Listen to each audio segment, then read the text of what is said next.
Jane street அப்படின்ற ஒரு American based proprietary trading company இந்தியாவில் ஸ்டாக் மார்க்கெட்டில் ட்ரேட் பண்ணிட்டு இருக்கிறாங்க.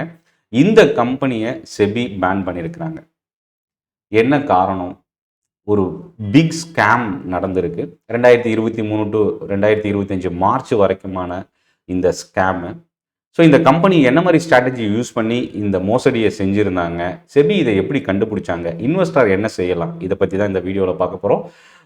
ஜேன் ஸ்ட்ரீட் அப்படின்ற இந்த கம்பெனி ஸ்டாக் மார்க்கெட்டில் இருந்து பேன் பண்ணியிருக்கிறாங்க. செபியோட இன்டரிம் ஆர்டர்.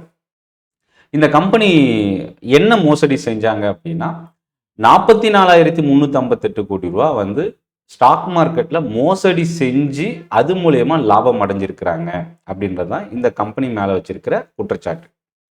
ஸோ இப்போ இன்டரிம் ஆர்டர் இஷ்யூ பண்ணிட்டாங்க. இன்வெஸ்டிகேஷன் வந்து நடந்துட்டு இருக்கிறதாவும் மென்ஷன் பண்ணியிருக்கிறாங்க. இந்த 44,358 கோடி ரூபா லாபம் அடைஞ்சிருக்கிறாங்க ஒரு பக்கம். இன்னொரு பக்கம் இந்த ப்ரைஸை வந்து மேனிப்புலேட் பண்ணுறதுக்காக இவங்க கொஞ்சம் மணி வந்து ஸ்பெண்ட் பண்ணியிருக்கிறாங்க. எவ்வளோ ஸ்பெண்ட் பண்ணியிருக்கிறாங்க அப்படின்னா கிட்டத்தட்ட ஒரு 7,500 டு 7,700 கோடி ரூபா அளவுக்கு லாஸ் பண்ணியிருக்கிறாங்க. ஏன்னா அந்த ப்ரைஸை சேஞ்ச் பண்ணுறதுக்காக லாஸ் பண்ணி இன்னொரு பக்கம் 44,000 கோடி ரூபாய்க்கு மேலே ப்ராஃபிட் பண்ணியிருக்கிறாங்க. ஸோ இது என்னென்ன ஸ்ட்ராட்டஜி யூஸ் பண்ணாங்க, எப்படி இவங்க இந்த லாபம் என்ன பிளான் பண்ணியிருந்தாங்க, மொத்தம் 3 ஸ்ட்ராட்டஜி இந்த ஜேன் ஸ்ட்ரீட்ன்ற கம்பெனி இந்த 3 ஸ்ட்ராட்டஜியை பேஸ் பண்ணி தான் இவங்க இந்த ஸ்கேமையே பண்ணியிருக்கிறாங்க. ஸோ ஃபர்ஸ்ட் ஸ்ட்ராட்டஜி என்ன? இவங்க என்ன பண்ணுவாங்க அப்படின்னா மார்க்கெட் ஓப்பன் ஆன உடனேயே பேங்க் நிஃப்டி ஃபியூச்சரையோ பேங்க் நிஃப்டியில் இருக்கிற ஸ்டாக்கையோ லார்ஜ் அமௌண்ட்டுக்கு பை பண்ணுவாங்க. அப்படி பை பண்ண உடனே அதோட ப்ரைஸ் வேல்யூ வந்து இன்க்ரீஸ் ஆகும். அந்த பை பண்ண அடுத்து அதே சைமல்டேனியஸாக இன்னொரு பக்கம் என்ன பண்ணுவாங்கன்னா ஒரு லார்ஜ் அமௌண்ட்டுக்கு ஆப்ஷனை செல் பண்ணுவாங்க. ஸோ மறுபடியும் பழைய இடத்துல நார்மலாக ஒரு ஸ்டேஜில் வந்து பேங்க் நிஃப்டி நிற்கும் போது ஒரு பெரிய ப்ராஃபிட்டை புக் பண்ணிட்டு இவங்க எக்ஸிட் ஆகுறாங்க. ரெண்டாவது ஸ்ட்ராட்டஜி என்ன? இது லாஸ்ட் 2 ஹவர்ஸில் செய்யக்கூடிய மோசடி. ஃபர்ஸ்ட் ரெண்டாவது ஸ்ட்ராட்டஜியும் மூணாவது ஸ்ட்ராட்டஜியும் கிட்டத்தட்ட சிமிலர் ஸ்ட்ராட்டஜி தான். லாஸ்ட் 2 ஹவர்ஸில் செல் பண்ணுவாங்க பேங்க் நிஃப்டி ஃபியூச்சர், பேங்க் நிஃப்டியில் இருக்கிற ஸ்டாக்கு, இல்லை நிஃப்டி ஃபியூச்சர், நிஃப்டியில் இருக்கிற மேஜர் ஹெவி வெயிட் ஸ்டாக்ஸ், இந்த மாதிரி ஏதோ ஒன்றத்தை சூஸ் பண்ணி செல் பண்ணிட்டு அதாவது செல் பண்ண உடனே ப்ரைஸ் ட்ராப் ஆகும். ட்ராப் ஆகும்போது இன்னொரு பக்கம் ஆப்ஷனில் போய் செல் பண்ணுவாங்க.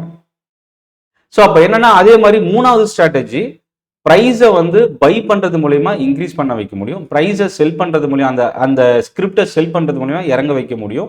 ஸோ அப்போ ஒரு லார்ஜ் அமௌண்ட்டுக்கு செல்லோ இல்லை பையோ பண்ணும்போது ப்ரைஸை வந்து ஆர்டிஃபிஷியலாக மேனிப்புலேட் பண்ணி அது மூலயமா ஆப்ஷன் ட்ரேடிங்கில் இந்த ப்ரைஸ் அதாவது சப்போஸ் எக்ஸாம்பிள் வந்து எக்ஸ்பெரியில் வந்து பார்த்தீங்கன்னா ஆப்ஷன் ரைட்டிங் பண்ணிவிட்டு ப்ரைஸை வந்து அந்த அவுட் த மணியில் 0 ஆக்கிறதுக்காக இவங்க ஒரு சில மேனிப்புலேஷன் பண்ணதா ஒரு ஆர்டிக்கலில் நான் பார்த்தேன். ஸோ இப்போ இந்த மாதிரி 3 ஸ்ட்ராட்டஜியை பேஸ் பண்ணி தான் இந்த ஜேன் ஸ்ட்ரீட்ன்ற குரூப் ஆஃப் கம்பெனி இவங்களோட கம்பெனிஸ் தான் வந்து செபி இன்டரிம் ஆர்டர் மூலியமா இப்போ பேன் பண்ணியிருக்கிறாங்க. இப்போ இந்த கம்பெனி என்ன கம்பெனி, எங்கேருந்து இவங்க ஆப்ரேட் பண்ணுறாங்க? இது ஒரு American based company, New York head office.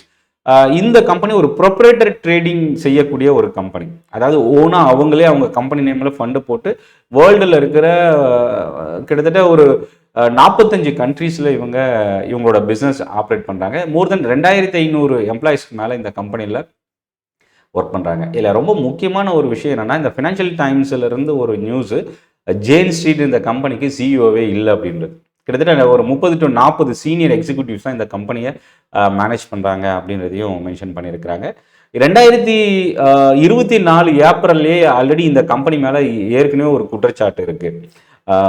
அதாவது இவங்களோட அந்த குற்றச்சாட்டு வச்ச கம்பெனியோட 2 எம்ப்ளாயிஸ், ஃபார்மர் எம்ப்ளாயிஸ் வந்து ஸ்ட்ராட்டஜியை வந்து இவங்க, அதாவது அந்த குற்றச்சாட்டு வச்ச கம்பெனியோட ஸ்ட்ராட்டஜிஸை இவங்க திருடிட்டாங்க அப்படின்ற ஒரு குற்றச்சாட்டும் இந்த ஜேன் குரூப் கம்பெனி மேலே இருக்குது. ஸோ இப்போ இந்த செபியோட இந்த சர்க்குலர், இந்த பேன் பண்ணியிருக்கிற இந்த நியூஸுக்கு ஜேன் ஸ்ட்ரீட்ன்ற இந்த குரூப் ஆஃப் கம்பெனிஸை இன்னும் எந்த ரிப்ளையும் பண்ணல. ஸோ என்ன பண்ண போகிறாங்க, செபியோட அடுத்த கட்ட நடவடிக்கை என்ன, இதை வெயிட் பண்ணி பார்க்கலாம். ஸோ ரீட்டைல் இன்வெஸ்டருக்கு இதில் நம்ம கற்றுக்கக்கூடிய பாடம் என்ன? முதல் விஷயம், ஆப்ஷன் ட்ரேடிங்கில் most of the traders loss ஆகுறாங்க. அப்போ யார் தான் லாபம் அடைகிறாங்க அப்படின்ற ஒரு கேள்வி நிறைய ரீட்டைல் இன்வெஸ்டர்ஸ்ட்டு இருந்தது. அதில் ஒன் ஆஃப் த ஒரு லார்ஜ் இன்வெஸ்டார் தான் இப்போ இந்த ஸ்கேம் மூலயமா செபி கண்டுபிடிச்சிருக்கிறாங்க. இந்த மாதிரி மேனிப்புலேஷன் இப்போ ரொம்ப செபியோட ஷார்ப் இன்வெஸ்டிகேஷன் தான்.